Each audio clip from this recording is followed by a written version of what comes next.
৩৫৯ টাকার toaster twister rap আপনি চাইলে ঘরে মাত্র ৫০ টাকায় বানিয়ে নিতে পারবেন। আসসালামু আলাইকুম প্রিয় দর্শক, দূরের এবং কাছের, দেশ বা দেশের বাইরে যে যেখান থেকে আমার ভিডিওটি দেখছেন, আপনাদের সবাইকে আজকের নতুন রেসিপিটা দেখার আমন্ত্রণ জানাচ্ছি। আমি রেশমা, বগুড়া থেকে আজকে আপনাদেরকে তৈরি করে দেখাবো কেএফসির মতো সুস্বাদু টোস্টার টুইস্টার র্যাপ। এর জন্য প্রথমেই চিকেন ম্যারিনেট করতে হবে, আর চিকেন ম্যারিনেট করার জন্য আমি এখানে হাফ কাপ ঘন দুধ নিয়েছি। তাতে অ্যাড করে দিচ্ছি 1 চা চামচ সাদা কালো গোলমরিচের গুঁড়া, সেই সাথে দিয়ে দিচ্ছি স্বাদ মতো লবণ, আদা রসুন বাটা 1 চা চামচ, আর দিয়ে দিচ্ছি সামান্য লেবুর রস। সব কিছু একসাথে খুব ভালোভাবে মিশিয়ে নিচ্ছে। যেহেতু আমরা বাঙালি, একটু ঝাল না হলে আমাদের ভালো লাগে না, তাই আমি মরিচের গুঁড়া এই পর্যায়ে 1 চা চামচের মতো অ্যাড করে মিশিয়ে নিচ্ছি। খুব ভালোভাবে মেশানো হয়ে গেলে এই পর্যায়ে মুরগির মাংস অ্যাড করে দিচ্ছি। আমি মুরগির বুকের একটি পার্ট ব্যবহার করেছি এবং ছোট পিস করে কেটেছি। আপনারা চেষ্টা করবেন বড় পিস করে কেটে নিতে। কেএফসি যে চিকেন র্যাপ, সেটার চিকেনগুলো সাধারণত একটু বড় পিস করে কাটা থাকে। আর ফ্রেঞ্চ ফ্রাই তৈরি করার জন্য আমি এখানে মাঝারি সাইজের 4টি আলু লম্বা করে কেটে নিয়েছি। তাতে স্বাদ মতো লবণ আর কর্নফ্লাওয়ার দিয়ে মিক্স করে এটাকে ফ্রাই করে নেব। আলু কেটে ধুয়ে নেওয়ার পর পানিগুলো অবশ্যই ঝরিয়ে নেবেন এবং শুকনো কোনো কাপড় বা টিস্যু দিয়ে মুছে নেবেন। তা না হলে যখন কর্নফ্লাওয়ার মিক্স করবেন, এটা কিন্তু লিকুইড হতে থাকে। সো আলুটা ড্রাই করে নেওয়ার পর কর্নফ্লাওয়ার মিক্স করলে খুব সুন্দরভাবে মিশে যায়। এরপর এটাকে গোল্ডেন করে ভেজে নিতে হবে।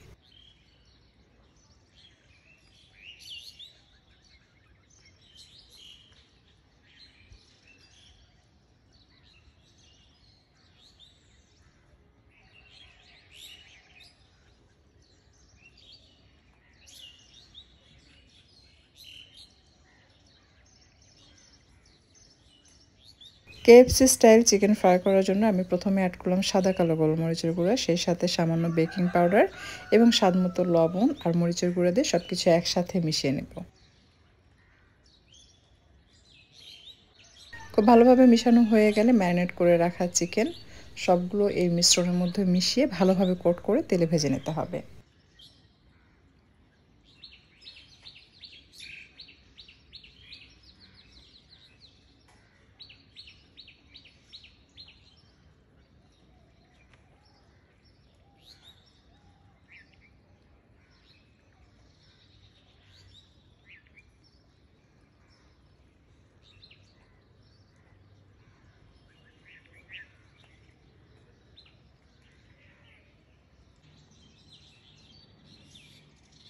এখন রুটির ডো তৈরি করে নেব। এর জন্য আমি এখানে নিয়েছি ময়দা 2 কাপ, 1 চা চামচ লবণ, হাফ চা চামচ বেকিং পাউডার, উঁচু করে 2 চা চামচ দিয়েছি মিল্ক পাউডার, সেই সাথে 3 টেবিল চামচ পরিমাণ সয়াবিন তেল দিয়েছে, আর দিয়ে দিচ্ছি হাফ কাপ টক দই। টক দই দিলে কি হবে, এই রুটিটা একদম সফট হবে।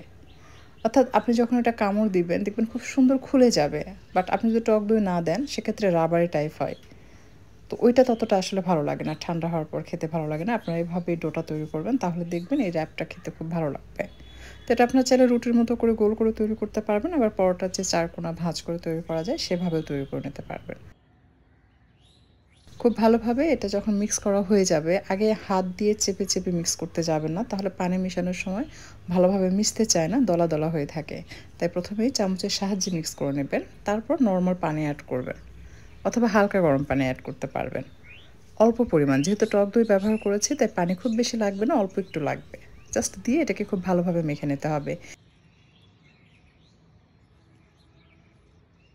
এই পর্যায়ে এটাকে ঢেকে 10 মিনিটের জন্য রেস্টে রাখতে হবে।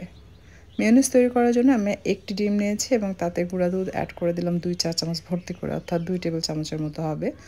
আর হাফ চা চামচ লবণ এবং সেই সাথে সামান্য পরিমাণ তেল দিয়ে দিচ্ছি। দিয়ে সব কিছু মিশিয়ে ব্লেন্ড করে নিতে হবে। বাচ্চারা বলছিল যে কেএফসির যে মেয়োনিজটা একটু নোনতা টেস্ট হয়, কোনো কিছুই থাকে না, একেবারে প্লেন, সেভাবে তৈরি করে দেয়, মানে তৈরি করার জন্য। তাই আমি ওইভাবে তৈরি করছি বাচ্চাদের ডিমান্ড অনুযায়ী। বাট আপনি চাইলে এখানে সাদা কালো গোলমরিচ গুঁড়া দিতে পারেন, একটু মানে গার্লিক পাউডার অথবা রসুন 1 কোয়া দিয়ে এটাকে ব্লেন্ড করে নেবেন এবং সেই সাথে চিনিও দিতে পারেন, একটু টক মিষ্টি যদি পছন্দ করেন। তো ওরা একদম হুবহু কেএফসির মতোই মেয়োনিজ চাচ্ছে, যার কারণে আমি আর কোনো কিছুই অতিরিক্ত অ্যাড করিনি। খুব অল্প উপকরণে সিম্পলভাবে মেয়োনিজ ওরা তৈরি করে থাকে, সেটাই আমি শেয়ার করার চেষ্টা করেছি। এরপর যে 1 টেবিল চামচ পরিমাণ লেবুর রস দিয়ে এটাকে মিক্স করে নিচ্ছি এবং আবারও একবার এটাকে ব্লেন্ড করে নিতে হবে।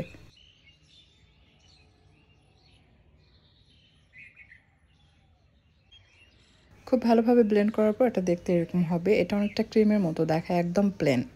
এটার টেস্টটা হবে একটু নোনতা, একটু টক। মিষ্টি হবে না। বাট আপনি চাইলে একটু টক মিষ্টি করে তৈরি করে নিতে পারবেন, অথবা যদি খুব টেস্টি মেয়োনিজ তৈরি করতে চান সেটার রেসিপি অলরেডি আমি আমার চ্যানেলে শেয়ার করেছি। আপনি চাইলে সেটা দেখেও কিন্তু মেয়োনিজ তৈরি করে সেই মেয়োনিজ এখানে ব্যবহার করতে পারবেন, তাহলে আরও বেশি মজা লাগে খেতে। আমরা জানি কেএফসির যে কোনো খাবার একটু নোনতা বাস হালকা ঝাল থাকে না, একটু ফ্যাকাশে টাইপ হয়। প্রথম অনেকেই পছন্দ করতো না, বাট এখন কিন্তু অনেকেই খেতে পছন্দ করে। সো যারা খুব বেশি পছন্দ করে আমার কাছে মনে হয় তাদের কাছে খুবই ভালো লাগবে আজকের রেসিপি। আমি রুটি পরোটার শেপে হালকা তাপে ভেজে নিয়েছি। এটা কিন্তু একদম কড়া করে ভাজা যাবে না, হালকা মানে সেঁকে নিতে হবে আর কি।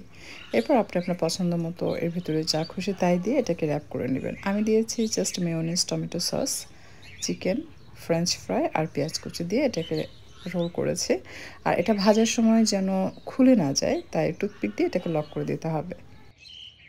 কেএফসিতে সাধারণত এটার মধ্যে কিন্তু লেটুস পাতা দেয়। ওইটা যদি আপনার থাকে আপনি ইউজ করতে পারবেন। টমেটোও দেয় অনেক সময়, আবার অনেক সময় দেয়ও না। সেটাও আপনি চাইলে ইউজ করতে পারবেন। অনেক সময় দেখা যায় যে পাতাকপি দেয়। যদি লেটুস না থাকে পাতাকপি দিয়ে দেয়। আপনি চাইলে সেটাও এখানে ইউজ করতে পারবেন। এতে করে যখন আপনি খাবেন তাতে নিচে পড়লে একটা ক্রাঞ্চি আওয়াজ হয়। সো এটা আসলে আপনার বাসায় কী আছে সেটার উপর নির্ভর করে। হাতের কাছে থাকা খুব কমন উপকরণ দিয়েও কিন্তু বানিয়ে নেওয়া যায়। সো আশা করছি আজকের এই রেসিপি আপনাদের কাছে ভালো লাগবে। যদি ভিডিওটি ভালো লাগে অবশ্যই কমেন্ট করবেন। আপনারা কে কী ধরনের খাবার খেতে বেশি পছন্দ করেন লিখে জানাবেন কমেন্ট সেকশনে। আমি চেষ্টা করব সেই রেসিপিগুলো ভবিষ্যতে আপলোড দেওয়ার জন্য।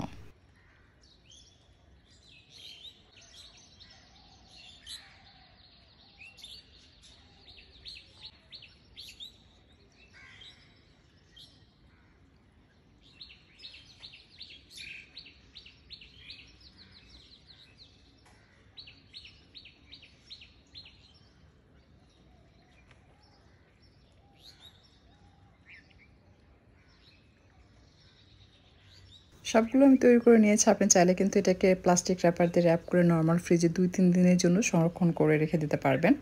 যখন খাবেন ঠিক সেই সময় অল্প পরিমাণ তেল তাওয়ায় ব্রাশ করে এটা ভেজে নিতে পারবেন, অথবা বাচ্চাদের স্কুলের টিফিনেও কিন্তু ভেজে দিতে পারবেন। যখন প্রয়োজন জাস্ট নরমাল ফ্রিজ থেকে একটা বের করে ভেজে র্যাপ করে দিয়ে দিবেন। তো খুব সহজ না, কিন্তু একটু পরিশ্রমের। বাট আশা করছি ভালো লেগেছে আজকের রেসিপি।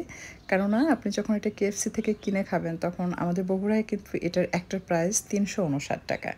বাট আপনার ৫০ টাকাও খরচ পড়বে না একটা যদি বাসায় বানান। কারণ আমি এখানে একটি চিকেন যদি ২০০ টাকা দিয়ে কিনে থাকি তার বুকের একটি পার্ট ব্যবহার করেছি। সো ধরেন ৫০ টাকা। আর এদিকে আপনার আলু, মেয়োনিজ সব মিলিয়ে ধরেন কত ১৫০ টাকা খরচ হতে পারে।